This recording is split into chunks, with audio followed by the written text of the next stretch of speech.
Hello, BookTube, and welcome back to Epic Wednesdays, a comic book event that Michael K. Vaughan started on his channel where he examines his vast collection of Marvel Epic collections. These are full-color, paperback reprint volumes that bring you whole arcs, whole runs of Marvel's enormous back catalog of titles. And unlike the Marvel Masterwork series, it's also reprinting those same issues, so completists have both. The Epic collections aren't bound by chronology. They bounce all around. They can bounce all around. If you're going to have a run of Epic collections of Marvel's X-Men, you don't have to start with the first issue. You can go to a much more popular run, a much later run, and I horned my way in to that comic book event that Michael was doing, so now we are World's Finest collaboration. Although World's Finest was a comic book for the real comic book company, featuring the real superheroes, DC, not Marvel. So maybe Michael and I will work a little variation so that we can include DC as well. There's no reason, after all. The World's Finest collaboration can't happen on both companies, the fake superheroes and the real ones. But today's Epic collection involves no superheroes. For a long time, Marvel Comics had the copyright to Robert E. Howard's Conan universe. Conan the Barbarian, Red Sonja, Solomon Kane, King Kull. Adaptations of the novels, use of the character, use of the name, and they ran with it. They had a full-color comic book every month called Conan the Barbarian. And they had a black and white, larger size newsstand magazine called The Savage Sword of Conan, where the sex could be a little bit more explicit, the violence could be a little bit more explicit, not much more explicit. This was 50 years ago, after all. And Marvel ran with that. Their run on Conan the Barbarian, that color comic book, was so good. It was just so good. It was a world unto itself. It had nothing to do with the rest of Marvel continuity, unlike in the present day. Marvel lost the rights to the Robert E. Howard literary creations for a long time to another publisher, and then they recently, just a few years ago, got it back. And the clear corporate decision was, well, if Conan is a part of the Marvel Universe now, then he won't just show up on the occasional promotional poster. We will actually have him be in the Avengers. Which doesn't make any sense at all, and I know that Mark Richardson at Richardson Reads is a fan of Savage Avengers. It's done nothing for me whatsoever, despite the fact that it has a great artist. Mike Deodato, for a long time, was on Savage Avengers, and he's terrific. But the concept of Conan mixing with characters who can lift buildings, I think it dilutes both. Especially since the Conan era, the Barbarian age that Robert E. Howard created, did not, in fact, happen. So if you say that Conan is part of the Marvel Universe, that is part of the archaeology and historiography that happened.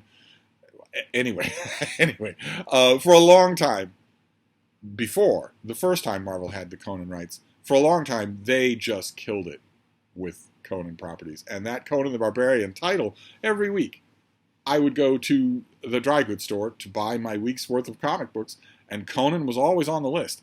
It was a huge run. It was written the whole time by Roy Thomas, and it was drawn almost the whole of that length by John Buscema. The beginning, it was Barry Windsor Smith, back when he was Barry Smith and had hair down to the nape of his neck, and it has occasionally had other artists. Gil Kane, the great, legendary Gil Kane, has drawn more than his share of Conan the Barbarian, and also occasionally Neil Adams, an artist who's most famous for his artwork on Batman, but who had stints on the original X-Men. He had stints on Conan. He is totally unsuited for a superhero comic book, for sequential paneled comic book art. In my opinion, totally unsuited for it. And yet, he's a fan favorite. He's doing comics today that are weird, absolutely weird. And the Epic collection that we're dealing with today is from those Marvel years of Conan the Barbarian. This is The Curse of the Golden Skull, which collects Conan 26 through 42, something like that, 27 through 42. You can see the kind of design I'm talking about there. It's the Epic Collection cover, or colophon there up on top, and then just a cover from the run. The Epic Collections don't commission any original artwork. They just do this for cost-saving measures, I assume. This is the artwork for a cover of Conan the Barbarian, and it's a Gil Kane cover. Can we pause for a moment just to appreciate this Gil Kane cover? There is a were-lion that lies dead at the foot of a crumbling throne. It conspicuously has no genitals. Then you've got Conan, and he's not facing his enemy because Gil Kane is an old stager, a great hack artist, and knows that the hero has to be completely visible on the cover. Conan can't have his back turned, or more likely in current day Marvel comics, have his tush occupying 90% of the camera angle. Instead, you have to be able to see Conan very clearly, even though it makes him a lefty. And he is grabbing the face mask off a beautiful woman to reveal that she has a skull. And there's also a snake, just for good measure. That's just totally weird. Just a totally weird cover of a type that Gil Kane specialized in. Gil Kane does, I think, almost no artwork in this collection. And Neil Adams has one issue that is pretty bad. You cannot tell the mark, the basic benchline mark of any good sequential comic book artwork is, can you figure out what's going on if you remove the words? That is never true with Neil Adams artwork of any kind. I'm going to get you the issues themselves, and I think we can probably go to, yes, the Neil Adams artwork features a giant slug. There's a giant slug that is bearing down on people, and it's just ridiculous. I mean, look at this is the climactic action panel for this page. And it's all slug with a tiny little Conan off to this. It just makes no sense at all. He's just so bad at it. Most of the issues in this collection here, let me get you an example. Most of the issues in this collection are drawn by John Buscema and inked by Ernie Chan when he was going under the pen name of Ernie Chua. And they look like that. So you can see, I promise this video won't all be about the artwork, but I think that Michael picked this in part because Buscema is such a great artist. You can see, even in this splash panel here, most of these issues take place when Conan is a young man, but not a stripling. There's one issue in this collection where he is actually reflecting on when he had just left Samaria, when he was just a teenager. So he's not a teenager anymore. It's been a few years since then. He's still a bootless mercenary. Mostly in the service of the Turanian king Yildiz, I think is the name that Roy Thomas makes most of these things up or elaborates on them from one single mention. This is a period of Conan's life, and the issues have that kind of continuity, which is Conan may face supernatural threats all throughout here and bed his share of willing wenches, but he is basically in the same area, the same geographical area, and basically with the same supporting cast. King Yildiz and the Turanian army, and the Turanian army's enemies, and various mercenary groups. There are all sorts of supernatural interventions. He fights his share of wizards. And even, as is always the case with Conan, teams up with his share of wizards. But that's what this whole run is mostly set in. This is not an area in which he's very young. This is not an area in which he is, for instance, a seagoing pirate. This is not an area in which he is working his way up the ranks to rule Aquilonia. This is instead a very fruitful period in Conan's life that is alluded to by Robert E. Howard. Plenty of adventures by Robert E. Howard are set in this period, but Robert E. Howard leaves room for plenty of other adventures, and Roy Thomas takes advantage of that. And you can see, this is what used to be called a splash panel. In current day Marvel Comics, this would be a poorly drawn group of characters eating. Sitting around a table eating. And the dialogue that crowds out the crappy artwork on this first page of a current day Marvel comic, the dialogue that's put in word balloons around all of the characters who are eating would all be about what they're eating. And you might think, well, okay, but you're setting up a nice quiet domestic scene so that a sentinel hand can reach through or the Kree can attack. But no, you turn the page and the eating and the talking about eating goes on for 6 more pages. We don't have to talk about that, though. This is what used to be called a splash page. A sort of big visual invitation to the issue. A dramatic moment. Something like that. Totally gone. The concept is not forgotten in current day Marvel Comics. It is instead, like everything else in current day Marvel Comics, being intentionally, sarcastically weaponized out of hatred for the people who buy your comics. We know you like this kind of thing. So we're going to subvert it into something we know from your social media posts that you hate. and we're just going to serve it up to you. We know that you're going to buy this anyway, so we're just going to give you what we know you don't like. This was decades before that insanity took over Marvel Comics, so this is a normal splash page. And you can see from this splash page the composition and also the bodies, the horse and the man. You can see something of the Michelangelo-esque accurate anatomy. This wouldn't look this way if it were Jack Kirby. And it wouldn't look this way if it were Gil Kane either. John Buscema drew a very... I don't even want to say Joe Kubert, because we're going to eventually, Michael and I are going to get to every comic book, and that means we're going to get to Joe Kubert's epic, incredible run on Tarzan. But we're not there yet. We're a long way off from that. But even if I weren't there, Joe Kubert is extremely stylized, whereas this is idealized but not stylized. This is meant to be realistic in a perfected way, if that makes any sense at all. I don't know if it does. Probably Michael K. Vaughan will be the only person who knows what I'm talking about here. But you can see the sinuosity of it. The horse is in mid-rear. The landscape design is meant to draw your attention to Conan. And Conan himself is very fluidly, very perfectly balanced to be the spotlight of this scene. But, I don't know if you can make it out, Ernie Chan is chunkifying it. He's taking that sinuosity and he's making it stubbly. Let me see. I'm not making any sense. Let me see if I can give you a better example. Okay. Oh, the next page will give us a better example. There's Conan. He hears a cry of distress. Here's a woman in distress. She's being attacked by an enormous man. And Conan doesn't like that. He actually says, in Samaria, we treat our hunting hounds better than you Easterners treat your women. Look at this panel here. There is Conan riding to the rescue. Look what Ernie Chan does to this panel. Look at all those little cross-hatched lines all over there. All over Conan's torso, all over the legs of the horse, even on the face of the horse. Can you see what I'm talking about? Buscema didn't put those there. And they are meant clearly to signal Ernie Chua signaling, I don't know, tension, flexing muscles. But they chunkify, they chop up Buscema's artwork. And believe it or not, I can demonstrate that what I'm talking about, because we'll see later on. They chop it up. They make it choppy in the same way that Vinnie Coletta's inks made Jack Kirby's breakdowns look sketchier. Only I think counterintuitively, I mean, look at this panel right here. That is Conan leaping on this man. Why he does that instead of getting off his horse, it's only a second's difference. I have no idea. Look at all of that cross-hatching there. Look at all of those little pen pricks that Ernie Chua is adding to this artwork.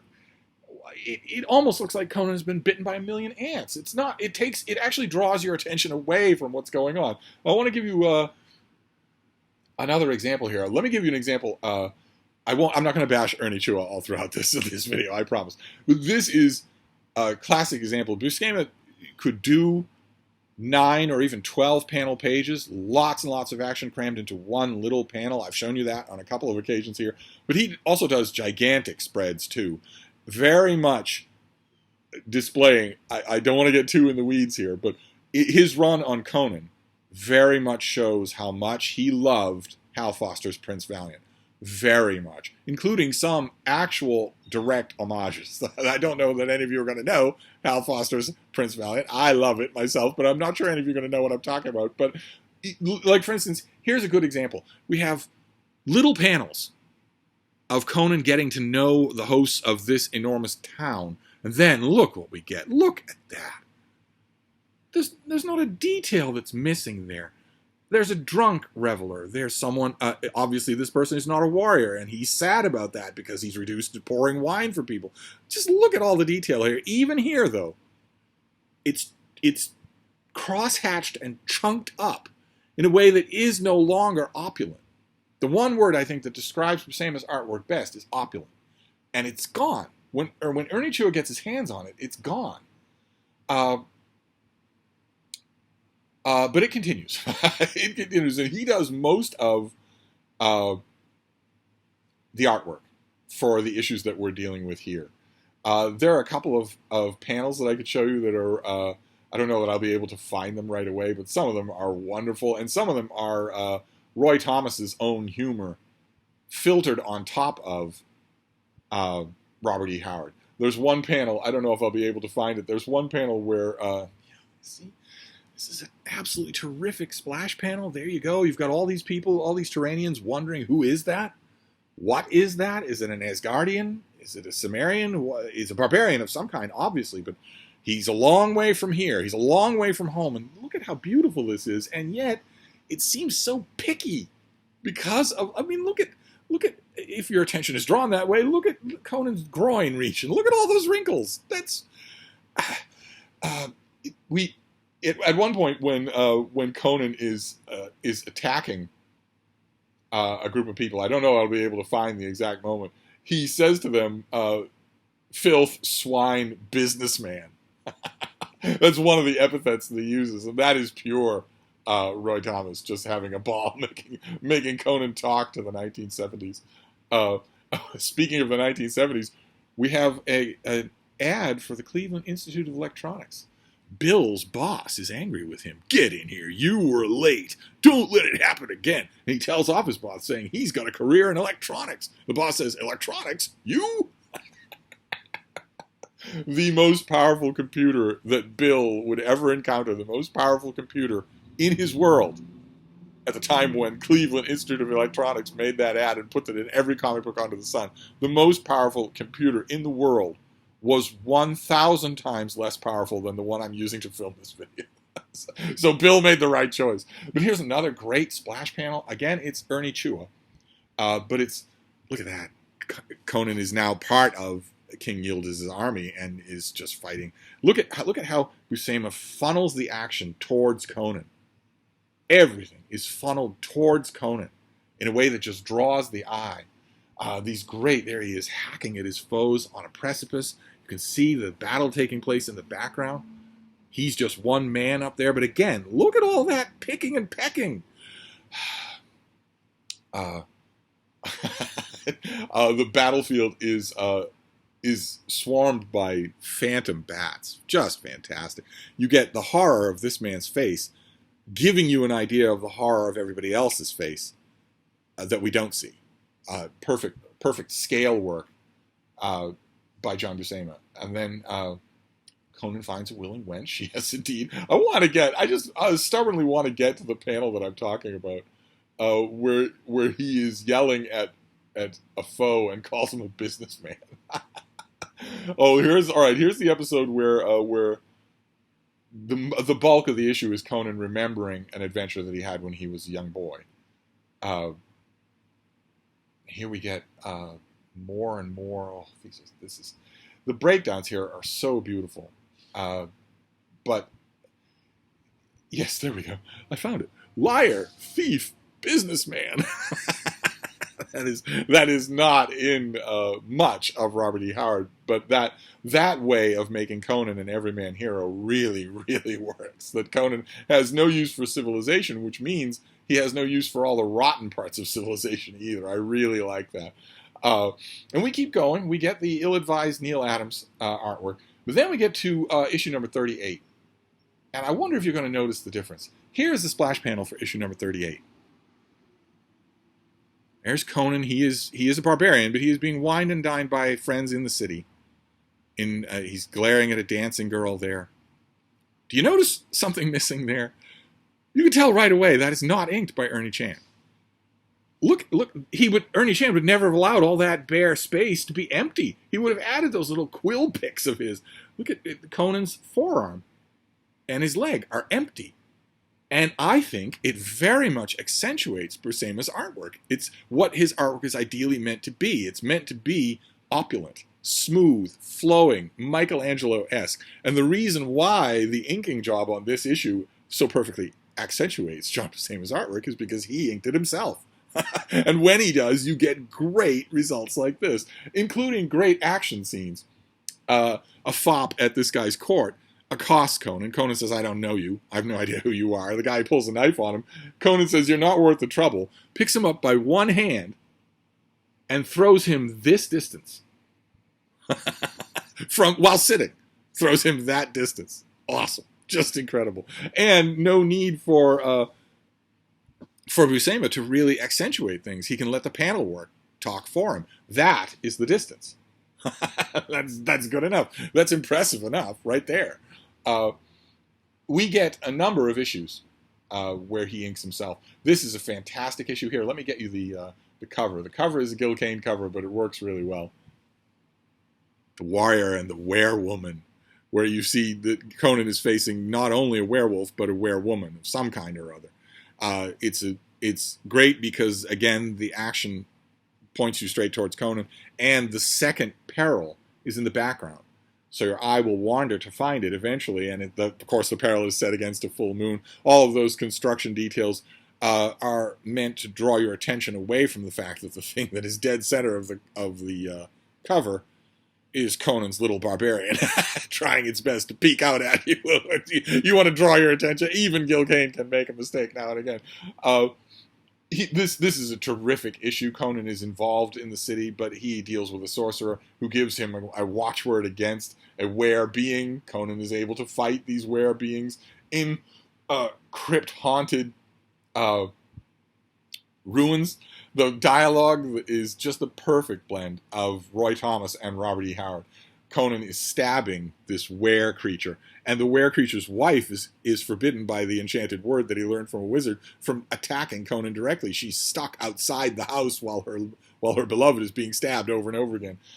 She says, "Cease! Oh, but could I but reach you, I would leave you a blind, mangled cripple." And Conan says, "Words again, were-woman." And she says, "Then hear these words as well. Ask what you will, and I shall perform it. Only release my mate, and I will do whatever you desire in return." And Conan says, "That's more like it. But deeds first, then your misbegotten mate's freedom. I want to know why you have haunted me. What have I done to earn your hate?" And the werewoman, look, she's being suggested there only by a statue, or by a shadow. Just terrific. She says, "Hate? Who are the sons of men that we scions of dark Erlich should hate or love you?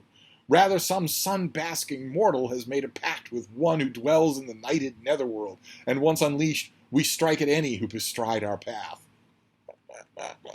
And Conan eventually releases the werewoman's beloved and turns them loose on the evil court creature who set them loose in the first place. And look what Buscema does here. We don't get the spotlight is not on the two ravenous creatures. Instead, they're wonderfully small so that they are extra creepy. And the same thing is true when they attack this man. We don't see what they're doing. We see the shadows more than anything else.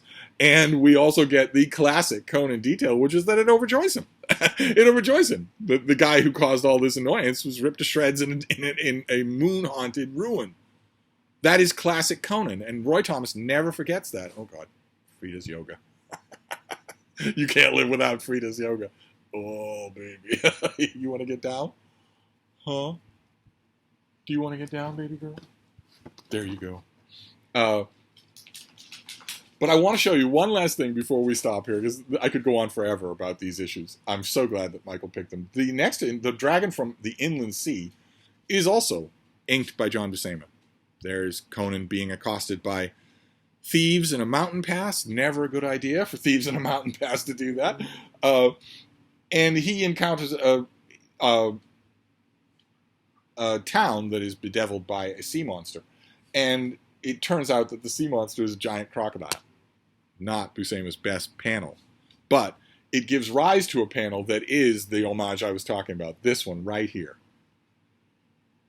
Some of you will know the Prince Valiant panel that I'm talking about. That is a direct homage to the angle, the look of the thing. It's exactly the same as when Prince Valiant and his companions encounter a so-called dragon that is obviously just a giant crocodile. I love little callbacks like that. They happen all throughout Buscema's run on Conan, but unfortunately Buscema's run on Conan ends soon after that issue. We end with issue number 41, I believe, for this epic collection, or it could be issue number 42. Conan the Barbarian number 42 is my favorite single issue of the original Marvel run of Conan, other than Conan 100, the conclusion to Queen of the Black Coast, which is beautifully, beautifully done. We'll get to it. We'll get to it eventually. But other than that, Conan number 42, Night of the Gargoyle, is just a perfect Conan adventure. In my opinion, just perfect. There's an exotic location, there's an innocent woman, there's an evil wizard. The evil wizard controls a force that is technically stronger than Conan, but Conan's physical strength still makes the difference. It still means the resolution of the plot. His valor still counts for something. That is also a Gil Kane cover. I don't know that I would count this as a success or a failure. The woman is the most prominent part because the gargoyle and Conan are all intertwined like a ball. I'm not sure how effective that is. But this is a terrific issue, spurred in large part by how much close work Buscema does. There are many, many pages in this issue that have 10 panels. Unheard of today. I mean, look at this. You just go page after page of 10-panel, 9-panel pages. It allows you to do a lot, and this is the evil creature. A statue, but it looks so lifelike. Yes, yes it does. So that is this Conan the Barbarian epic collection. That is terrific. I want to see, now that we're looking at it, I want to see if there's any absolute perfect Gil Kane cover anywhere in here. This position, minus the rest of the cover, that position was used in promotional artwork by Marvel Comics as a great Conan position. But is there an actual great cover in this run? Well, okay, there is, but it's not fair. It's a Gil Kane cover. It's this one to number 31. That is a terrific cover, but it's terrific in large part because of how heavily overdone it's been by John Romita Sr. So I don't know if that counts. That's really good. The shadow on the tomb that's a really good cover. But I'd say it's at least as much John Romita Sr. as it is Gil Kane, so we'd probably leave that out. But we could talk about artwork all day long. So we're not going to do that. That is your Epic Wednesday. It is Conan, the Curse of the Golden Skull, or whatever it's called. This epic collection of just a run of Conan the Barbarian, but really 100 solid issues of Conan the Barbarian in the old Marvel run are great. 100 solid issues. That's amazing. And the 100 issues that follow that, which is still Roy Thomas and John Buscema, 100 issues that follow that are also... What's the matter, baby? Oh, you like that, don't you? Oh, you do. I'm going to go tend to the little bean. So that's our Conan for today. I should go back to the... I should go back to the cover, rather than be a bad host. Yes, it's The Curse of the Golden Skull. Well, let's savor once again that weird Gil Kane cover. We have a genitalless were-lion, a beautiful woman with a skull for a head, a snake, and a skull on a tomb. We've got it all. And a Conan the Barbarian who's a lefty. So that is our book for today, The Curse of the Golden Skull, and I'm just hoping that it's some of you who have been following without much charity in your hearts have noticed that Michael and I don't always agree on these things. We certainly agree on this. This is just a terrific, terrific volume. Well worth your time if you want to introduce yourself to the Roy Thomas Conan that I argue once again is more influential and I would argue better executed than most of the Robert E. Howard Conan. Heretical as that is, I think this is a Conan for the ages as far as interpretations go, and this is a great run of that Conan. So we're going to wrap this up. That's our Epic Wednesday. We'll see what happens next Wednesday. Will it be, again, a comic we can agree on? Or not? We'll find out then. Thank you, BookTube.